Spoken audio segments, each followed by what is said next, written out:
স্বাগতম জানাইছো আৰু এই মুহূৰ্তৰ গুৰুত্বপূৰ্ণ খবৰ কাইলৈ বিটিসি নতুন চৰকাৰৰ আস্থা ভোট কিন্তু এই মুহূৰ্তত বিটিসিৰ ৰাজনীতিৰ অভিকেন্দ্ৰ হৈ পৰিছে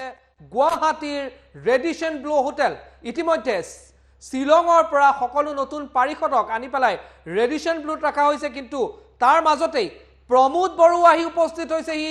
গুৱাহাটীৰ ৰেডিশন ব্লুত এই মুহূৰ্তত এই গুৰুত্বপূৰ্ণ বাতৰিটো আপোনালোকলৈ আগবঢ়াইছো আস্থাৰ ভোটৰ প্ৰাকখনত এই মুহূৰ্তত বিটিসিৰ ৰাজনীতি চলিছে গুৱাহাটী ৰেডিশন ব্লু হোটেলত লিলি হোটেলৰ পিছত এবাৰ বিটিসিৰ ৰাজনীতিৰ অভিকেন্দ্ৰ হৈ পৰিছে ৰেডিশন ব্লুত আহি উপস্থিত হৈছে ই প্ৰমোদ বড়ো তাৰ লগতে ৰাজ্যিক কাৰ্যনিৰ্বাহক আধাতে এৰি দুজনকৈ বিজেপিৰ নেতাও আহি উপস্থিত হৈছে ই গুৱাহাটীত কৰিমগঞ্জৰ পৰা আহি উপস্থিত হৈছে দুই বিজেপিৰ নেতা আস্থা ভোটৰ প্ৰাকখনত এই মুহূৰ্তত গুৱাহাটীত আহি উপস্থিত হৈছে বিশ্বজিৎ দৈমাৰী আৰু পল্লৱ লোচন দাস দুইজন নেতা আহি ৰেডিশন ব্লুত বৰ্তমান উপস্থিত হৈছে আৰু এই মুহূৰ্তত আৰু কাইলৈ যি আস্থাৰ ভোট আছে আস্থা ভোটৰ প্ৰাকখনত এই মুহূৰ্তত সম্পূৰ্ণৰূপে যদি চোৱা যায় তেতিয়াহ'লে ৰেডিশন ব্লু হৈ পৰিছে বিটিসিৰ ৰাজনীতিৰ বৰ্তমান অভিকেন্দ্ৰ এই আমি আপোনালোকক দৃশ্যাংশ দেখুৱাই আছো যে প্ৰমোদ বড়ো আহি উপস্থিত হৈছে প্ৰমোদ বড়ো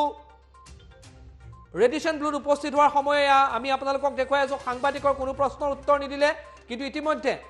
প্ৰমোদ বড়ো আহি উপস্থিত হৈছে ৰাজ্যিক কাৰ্যনিৰ্বাহক আধাতে এৰি দুজনকৈ বিজেপিৰ নেতা বিশ্বজিৎ দৈমাৰী পল্লৱ লোচন দাসো আহি উপস্থিত হৈছে ৰেডিশন ব্লুত আৰু নতুনকৈ নিৰ্বাচিত হোৱা পাৰিষদ সকলক বৰ্তমান ৰেডিশন ব্লুত ৰাখা হৈছে আৰু ৰেডিশন ব্লুতে বৰ্তমান এক গোপন বৈঠক চলি আছে কাইলৈ যে আস্থাৰ ভোট আছে আস্থাৰ ভোটৰ প্ৰাকখনত বিপিএফৰ ফালৰ পৰা কোৱা হ'ল যে বেলেটত ভোট হ'লেহে তেওঁলোকে ভোটদান কৰিব বা তেওঁলোকে আস্থাৰ ভোটৰ সময়ত থাকিব নহ'লে তেওঁলোক ৱৰ্কআউট কৰিব ইতিমধ্যে বৰ্জন কৰাৰ কথা বিপিএফৰ ফালৰ পৰা কোৱা হৈছে আৰু তাৰ মাজত এই মুহূৰ্তত ইউপিপিএল বিজেপিৰ যি ৰাজনীতি আছে সেই ৰাজনীতিক অন্তিম ৰূপ দিয়াৰ ৰণকৌশলক অন্তিম ৰূপ দিয়াৰ পূৰ্বে এই মুহূৰ্তত ৰেডিশন ব্লু হৈ পৰিছে বৰ্তমান বিটিসিৰ ৰাজনীতিৰ কেন্দ্ৰবিন্দু আৰু এই মুহূৰ্তত ৰেডিশন ব্লুত প্ৰমোদ বড়োকে ধৰি নতুন পাৰিষদসকল বিজেপিৰ দুজনকৈ জ্যেষ্ঠ নেতা উপস্থিত হৈছে পল্লৱ লোচন দাস আহিছে কৰিমগঞ্জৰ পৰা লগতে আহিছে বিশ্বজিৎ দৈমাৰী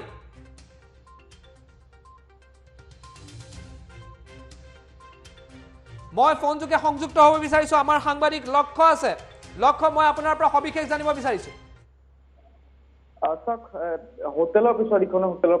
হোটেলত এতিয়া যেনেধৰণৰ আবদ্ধ হৈ থাকিবলগীয়া হৈছে পাৰিষদসকল আৰু নিৰ্বাচনত যেনেধৰণৰ তেওঁলোকৰ নিৰ্বাচনত ভোট জয় কৰি সাব্যস্ত কৰিলে তাৰপিছত তেওঁলোকৰ যি ধৰণৰ এক মিত্ৰজোঁটৰ চৰকাৰ গঠন কৰিবলৈ শপত গ্ৰহণ কৰিলে তাৰ শপত গ্ৰহণৰ পিছতে লৈ অনা হ'ল হোটেল লিলিত আৰু তাৰপিছত তেওঁলোকৰ মাজত এক ভয় শংকা আছিলে যে ইয়াৰ পিছতো যি হাগ্ৰামা মহিলাৰে কিবা আউল লগাব লাগে নতুন চৰকাৰখনত আৰু তাৰপিছত তেওঁলোকক লৈ যোৱা হ'ল শ্বিলঙলৈ আৰু আজি শ্বিলঙৰ পৰা তেওঁলোকক পোনে পোনে লৈ অনা হৈছে হোটেল যি ৰেডিশন ব্লু আছে ৰেডিশন ব্লুত ৰখা হৈছে আৰু যিসকল 23 গৰাকীকৈ পাৰিষদ ইতিমধ্যে আহি হোটেল ৰেডিশন ব্লুত আছে আৰু প্ৰমোদ বড়ো ইতিমধ্যে সেয়া দেখিব পাইছে যে প্ৰমোদ বড়োৱে কোনো ধৰণৰ প্ৰশ্নৰ উত্তৰ দিয়া নাই আৰু তেওঁলোকৰ সন্মুখত কালিলৈ এক প্ৰকাৰৰ অগ্নি পৰীক্ষা হিচাপে বুলি ক'ব লাগিব কাৰণ অগ্নি পৰীক্ষা এইবাবে যে তেওঁলোকৰ আস্থা ভোট আৰু সেই আস্থা ভোট তেওঁলোকে লাভ কৰিবলৈ সক্ষম হ'ব নে নহয় সেয়াও কিন্তু এক তেওঁলোকৰ মাজত কল্পনাৰ অন্ত পৰা নাই আৰু সেয়াই এক প্ৰকাৰৰ তেওঁলোকৰ ভয় শংকা এইখন চৰকাৰক লৈ তেওঁলোকৰ যি জিএছপি আৰু ইউপিপিএল বা বিজেপিৰ যি মিত্ৰজোঁট চৰকাৰ এই চৰকাৰখনৰ যেনেধৰণৰ তেওঁলোকৰ কুচকাৱাজ তেওঁলোকে আৰম্ভ কৰিবলৈ লৈছিলে কিন্তু তেনে ক্ষেত্ৰত যি হাগ্ৰামা মহিলাৰ এক ধৰণৰ যি ন্যায়ালয়ত তেওঁলোকে ওচৰ চাপিছিলে আৰু ন্যায়ালয়ৰ দ্বাৰস্থ হৈছিলে তেওঁলোকে আৰু তাৰপিছত ন্যায়ালয়ে এক গুৰুত্বপূৰ্ণ ৰায়দান দিছিলে কালি যে আস্থা ভোট হ'ব আৰু আস্থা ভোটৰ পিছতহে সেয়া সিদ্ধান্ত হ'ব যে চৰকাৰ কোনে গঠন কৰিব যদিও দেখিব পোৱা গৈছে যে বিটিসিত এনেধৰণৰ ঘটনা কিন্তু আগে পিছে হোৱা নাই আৰু প্ৰথমবাৰৰ বাবে মই জনাব বিচাৰিছো দীক্ষিত শৰ্মা যে প্ৰথমবাৰৰ বাবে এটা যি ৰাজনৈতিক দল আৰু সেই ৰাজনৈতিক দলটো হৈছে যে ৰাষ্ট্ৰীয় এটা ৰাজনৈতিক দলে তাত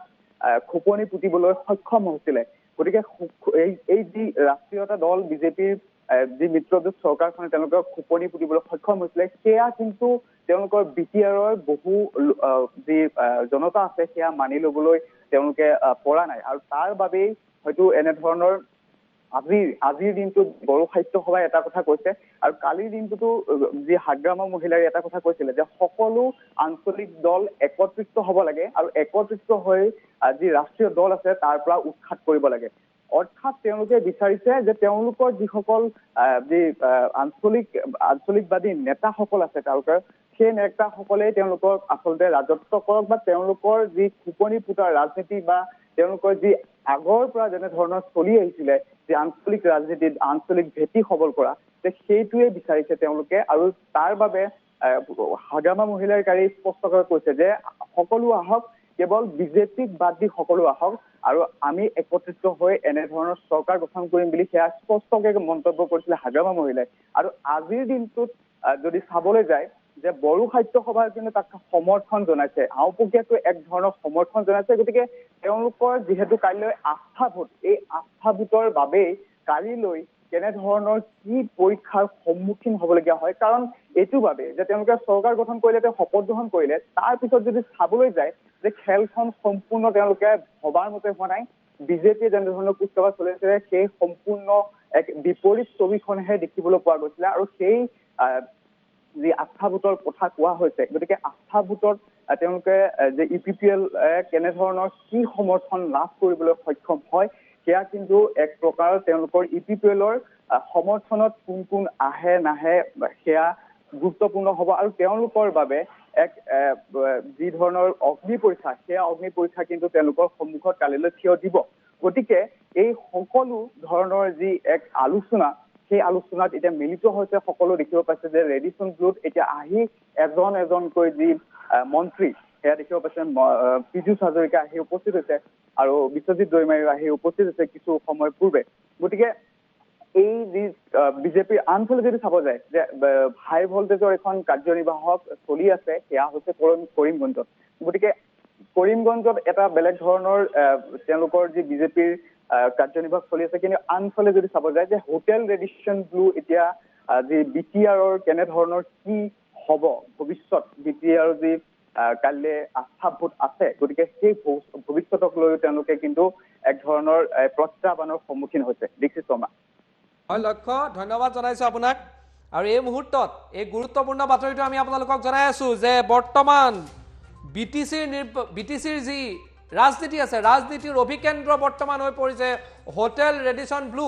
ৰেডিচন ব্লুত নৱনিৰ্বাচিত পাৰ্ষদসকলক ইতিমধ্যে শ্বিলঙৰ পৰা আনি ৰখা হৈছে। প্ৰমোদ বড়োগৈ উপস্থিত হৈছেগৈ, তাৰ লগতে দুজনকৈ বিজেপিৰ নেতা পল্লৱ লোচন দাস আৰু বিশ্বজিৎ দৈমাৰী, তেওঁলোক দুইজনে ৰাজ্যিক কাৰ্যনিৰ্বাহকৰ সভা আধাতে এৰি থৈ আহি তেওঁলোক উপস্থিত হৈছে গুৱাহাটীত। আৰু কাইলৈ যি আস্থাৰ ভোট আছে, আস্থাৰ ভোটৰ যি ৰণকৌশল আছে, সেই ৰণকৌশল ইতিমধ্যে প্ৰস্তুত কৰি থকা হৈছে। প্ৰমোদ বড়োগৈ উপস্থিত হৈছেগৈ। আৰু এই মুহূৰ্তত কিমান শক্তিশালী হৈ আছে, এই মুহূৰ্তত যদি চোৱা যায় দলীয় যি স্থিতি আছে, এই স্থিতিত যদি চোৱা যায় BPF-ৰ হাতত 16 জন আছে, UPPL-ৰ হাতত 12 জন, বিজেপিৰ হাতত 10 জন, গণশক্তিৰ হাতত এজন আৰু এজন ইতিমধ্যে কংগ্ৰেছৰ পৰা আহিছে। তেওঁলোক সকলোৱে মিলাই 24ৰ যি ফিগাৰ আছে, যি সংখ্যা আছে, সেই সংখ্যা ইতিমধ্যে UPPL BJP আৰু মিত্ৰজোঁটৰ যি হাতত আছে সেয়া দেখা পোৱা গৈছে। তাৰ বিপৰীতে 16 জন আছে BPF-ৰ হাতত। আৰু BPF-ৰ ফালৰ পৰা কোৱা হৈছে যে যদিহে বেলেটত ভোট হয় তেতিয়াহ'লে ঠিক আছে, আৰু যদি হ'লে মৌখিক ভোটত যায় তেতিয়াহ'লে কিন্তু তেনেধৰণৰ আস্থাৰ ভোটৰ বা এনেকুৱা ধৰণৰ প্ৰক্ৰিয়াত তেওঁলোকে সমৰ্থন নকৰে, তেওঁলোকে ৱৰ্কআউট কৰিব। আৰু এতিয়া শেষ নিশাৰ খেল কি হ'ব, কাইলৈ পুৱাই ইয়াৰ পৰা লৈ যোৱা হ'ব পাৰিষদসকলক সম্পূৰ্ণ নিৰাপত্তাৰ মাজেৰে দুখনকৈ বাহনত লৈ যোৱা হ'ব কোকৰাঝাৰলৈ। 10 বজাত কোকৰাঝাৰত আৰম্ভ হ'ব BTC পৰিষদৰ প্ৰথমখন নৱনিৰ্বাচিত পৰিষদৰ প্ৰথমখন সভা। প্ৰ'টেম স্পীকাৰে যিসকল নৱনিৰ্বাচিত পাৰিষদ আছে, পাৰিষদসকলক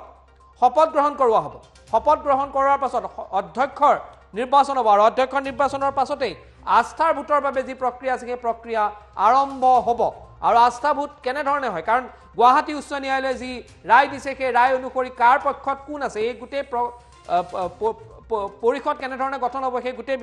বিধি ব্যৱস্থাৰ মাজতে গোটেইখিনি চাই থকা হৈছে আৰু এই মুহূৰ্তত এই গুৰুত্বপূৰ্ণ বাতৰিটো দি আছো যে বিটিচিৰ ৰাজনীতিৰ বৰ্তমান কেন্দ্ৰবিন্দু হৈ পৰিছে গুৱাহাটীৰ ৰেডিশ্যন ব্লুত আহি উপস্থিত হৈছে এই বৰ্তমান প্ৰমোদ বড়ো উপস্থিত হৈছে এই বিশ্বজিৎ দৈমাৰী পল্লৱ লোচন দাস নৱনিৰ্বাচিত পাৰিষদসকল আৰু সকলোৱে বৰ্তমান বাহৰ পাতিছে এই ৰেডিশ্যন ব্লুত কাইলৈ পুৱা ইয়াৰ পৰা কোকৰাঝাৰ যোৱা হ'ব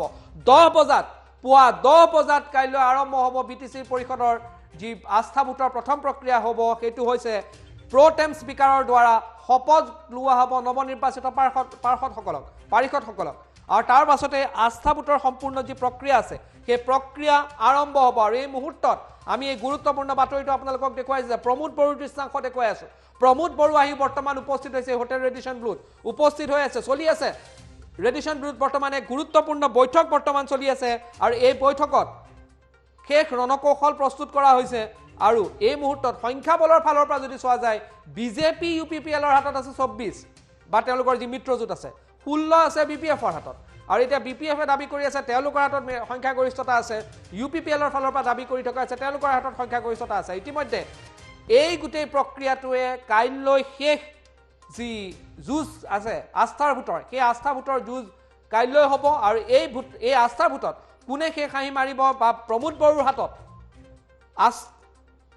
দাবী কৰি থকা সংখ্যা তেওঁলোকৰ হাতত আছে নে নাই বা বিপিএফে যিখিনি কৈ আছে হাগ্ৰামাই যিখিনি কথা কৈ আছে সেইখিনি সত্য কাইলৈ ইয়াৰ সকলোবোৰ তথ্য পোহৰলৈ আহিব যেতিয়া আস্থাৰ ভোটৰ সন্মুখীন হ'ব আৰু এই মুহূৰ্তত গুৱাহাটীৰ ৰেডিশ্যন ব্লুত বৰ্তমান উপস্থিত হৈছে প্ৰমোদ বড়ো উপস্থিত হৈছে কৰিমগঞ্জৰ পৰা আহিছে দুজন নেতা বিশ্বজিৎ দৈমাৰী আৰু পল্লৱ লোচন দাস নৱনিৰ্বাচিত সকলো পাৰিষদ বৰ্তমান আছে ৰেডিশ্যন ব্লুত আৰু এতিয়া বিটিচি নিৰ্বাচনৰ কেন্দ্ৰবিন্দু হৈ পৰিছে গুৱাহাটীৰ ৰেডিশ্যন ব্লু